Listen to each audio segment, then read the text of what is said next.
ठाणे महापालिकेच्या शिक्षण विभागामध्ये निर्माण झालेल्या गंभीर परिस्थितीची बुधवारी पत्रकार परिषदेमध्ये चिरफाड केल्यानंतर गुरुवारी ठाणे शहर जिल्हा काँग्रेसच्या वतीने थेट ठाणे महानगरपालिका शिक्षण विभागाच्या दारात लक्षवेधी निषेध आंदोलन करण्यात आलं। यावेळेला काँग्रेसच्या कार्यकर्त्यांनी महापालिका प्रशासनासह सत्ताधाऱ्यांच्या निषेधार्थ फलक झळकवून जोरदार घोषणाबाजी केली। दरम्यान यानंतरही प्रशासनाने मागण्या मान्य न केल्यास पालिका मुख्यालयासमोर साखळी उपोषण करण्याचा इशारा देखील आंदोलनकर्त्यांनी दिला आहे। काँग्रेसचे शहर अध्यक्ष विक्रांत चव्हाण यांच्या नेतृत्वाखाली नौपाडा विष्णुनगर येथील ठाणे महानगरपालिका शिक्षण विभागाच्या कार्यालयासमोर करण्यात आलेल्या या आंदोलनामध्ये काँग्रेस प्रवक्ते राहुल पिंगळे, हिंदूराव गळवे, प्रदेश सदस्य भालचंद्र महाडिक त्यांच्यासह इतर कार्यकर्ते पदाधिकारी उपस्थित होते।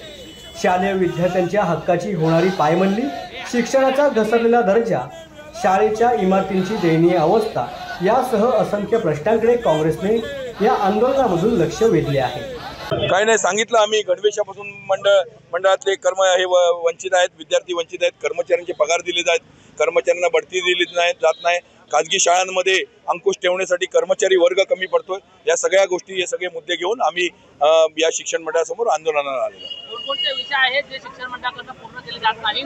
ठाण्याला भरघोस निधी जो आहे तो मुख्यमंत्र्यांकडून मिळाला असं सांगितलं जातं। 326 कोटीचा निधी अनुदान प्राप्त झालेला आहे, मात्र त्या अनुदानातील फक्त तुरळक पैसे या शिक्षण समितीकडे आलेले आहेत। अजून 325 कोटी बाकी आहेत।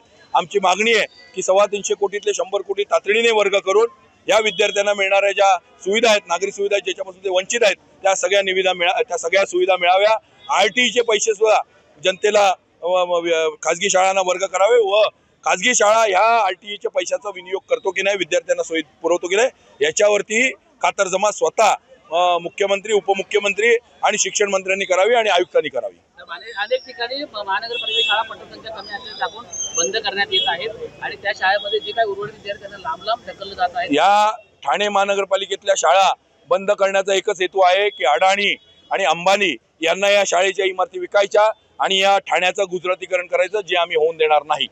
अनेक शिक्षक भरती जी आहे ती देखील झाली नाही, म्हणून आम्ही म्हटलंय जी शिक्षक भरती बाकी आहे, 100च्या 150च्या वर शिक्षक बाकी आहेत, रिक्त पद आहेत, ती तातडीने भरली नाही तर आम्ही यांच्या घरांसमोर आंदोलन करणार। तर महानगरपालिकेसोबतच ज्या खाजगी शाळा आहेत त्यांचं देखील अतिशय मोठ्या प्रमाणात निर्वाह केली जात आहे, त्यांच्यावर कुठल्या प्रकारे त्यांच्या विरोधात जाऊन तिकडे ठिय्या आंदोलन करणार आम्ही। ठाण्यातील नौपाडा परिसरातील एका शाळेमध्ये इमारत सरस्वती मराठी शाळेने इमारत खाजगी शाळेला देऊ केलेले, इंग्लिश शाळेला, त्याचा आम्ही निषेध करतो। इथे मराठीचा जागर चालवला पाहिजे, मराठीचा जागर जिवंत पाहिजे आणि सरस्वती मराठी शाळा ही अत्यंत उत्तम शाळा, ब्राह्मण विद्यालय मराठी शाळा आणि थिराणी शाळा अत्यंत उत्तम शाळा या ठाण्यातल्या आहेत, तर आणि श्रीरंग विद्यालय उत्तम शाळा आहेत। तर माझी विनंती आहे, मराठी जिवंत ठेवण्यासाठी या शाळेच्या व्यवस्थापनाने, या शाळेच्या संस्थाचालकांनी अशी हाराकिरी करू नये, मराठी शाळा चालू ठेवाव्यात।